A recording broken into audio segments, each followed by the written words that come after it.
You ever wondered how the elections actually work? No. Why? I don't know. It just always seemed so interesting, especially being that we have a test on presidential elections coming up next week. And you're right. Maybe we can head to the library tomorrow.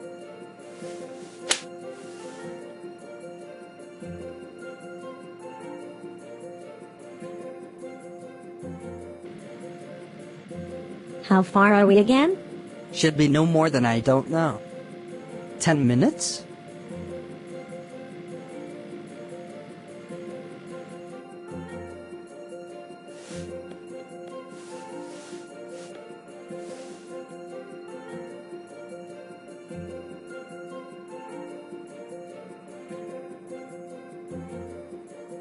So we're back.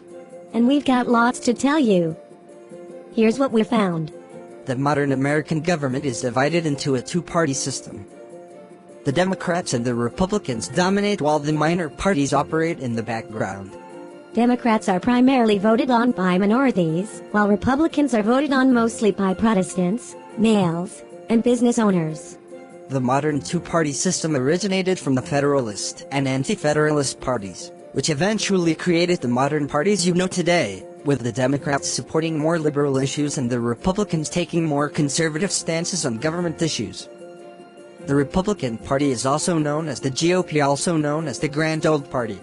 Also to be noted, minor parties actually do exist, although they are not supported by the public as much as the larger two parties are. A person can choose entirely what party they want to represent. Most of the time, a person's choice is influenced by their parents, economic status, level of education, as well as major events. A person can also gradually change their party over time as their personal views and opinions change as well. With these factors playing a role in the choices that people make, it has been shown that people of higher income and higher education levels have voted Republican at high numbers, while the blue-collar high school education leveled middle to low-income families and individuals have been shown to vote Democratic at high numbers. All of the previous said plays a role in the choice you make, aka partisanship. Did you all get that? Make sure to ask questions in the end as well. Let's move on. Shall we? Wow, I needed some fresh air. Yes! Me too. Anyways, let's move on to the next topic. So, what I found was that the election process is broken down into multiple steps. They include the nomination, the presidential primary, the general election, and the actual voting by the population. The nomination process comes first, which is the announcement of who will be running for the presidency. The nomination narrows down the field of possible candidates.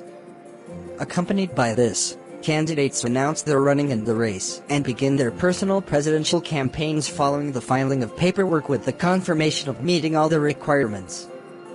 It is very so important to have the backing and support of the political party you represent.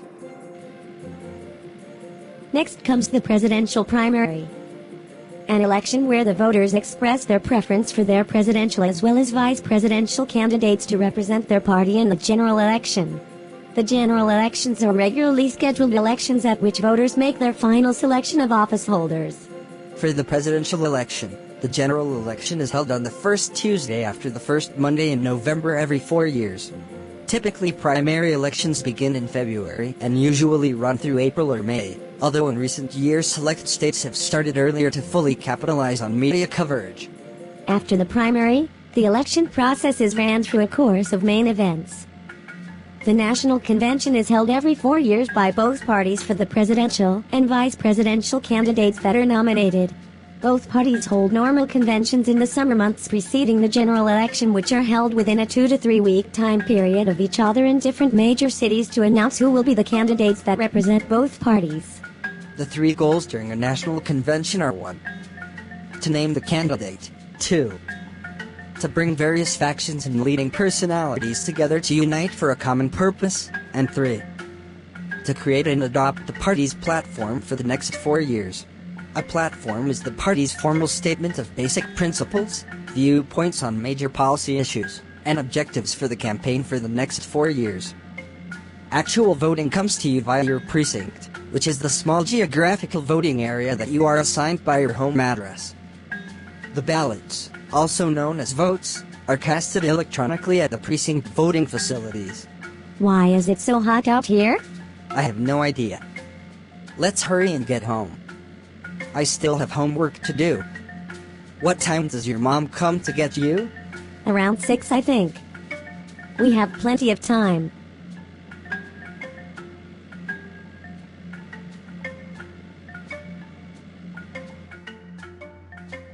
Campaign funding plays a very heavy role in a candidate's running or the presidency.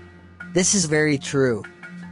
Campaigns are funded by private contributors and public treasury, whom of which are typically wealthy and support the candidate's ideology. Private donors are a major source of a campaign's funding because of the benefits being brought to the table. In addition to private donors, small contributors are also relied on, as well as wealthy individuals or the candidate's own private money. Political action committees typically fund to go against or for a candidate and use certain contributors to influence the vested outcome of the election. The Super PAC does not make any contribution towards the candidates, but usually destroy opponents and has no limits of the funds used. Campaign spending is also very important. Spending usually goes towards television time and radio to broadcast the candidate's campaign to initiate their influence on the media. Spending also goes towards the campaign managers, consultants, and news reporters for the time being spent in the work needing to be completed. Posters and bumper stickers are also created to promote campaign advertising. Office space is necessary for jobs, polls, paid traveling, investments in websites, and campaign staffers. All of these factors are paid for using hard and soft money. Hard money is the money used to elect congressional and presidential candidates, while soft money refers to the funds given to party organizations for party-building activities, such as the recruitment of candidates, voter registration drives, and other efforts utilized to build party membership. In addition, the influence of special interest groups are also very important. Organization of people with policy goals that work to promote goals that work within the political process.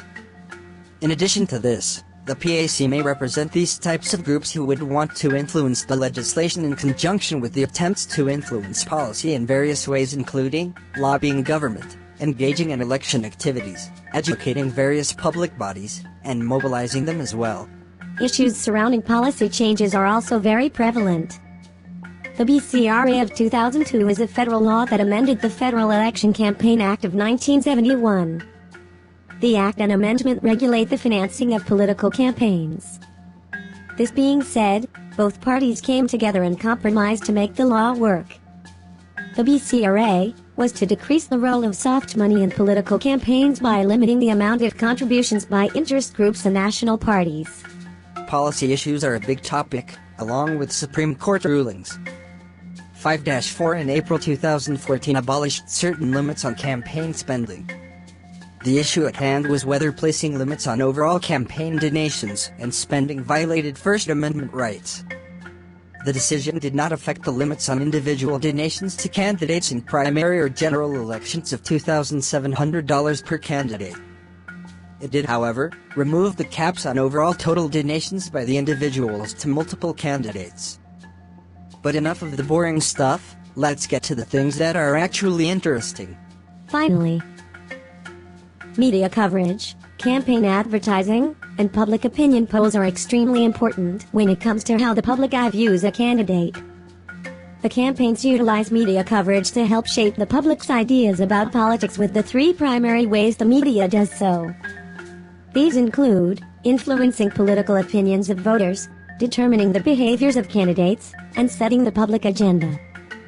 By the way, the media includes any type of mass communications, whether it be the internet, television, newspapers, or the radio. Along with media coverage comes campaign advertising. Advertising is designed to influence voter behavior, and it is accomplished through the media.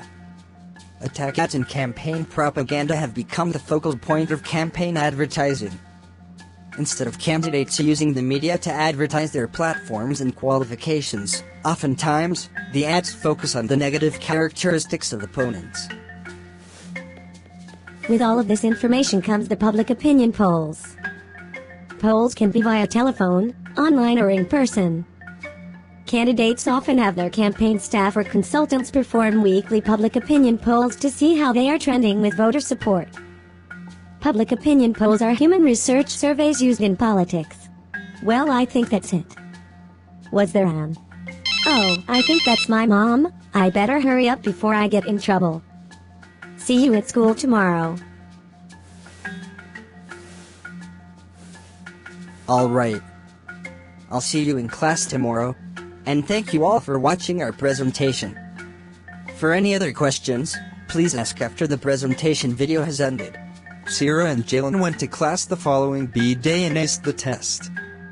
Thank you for watching. Please ask any further questions if need be.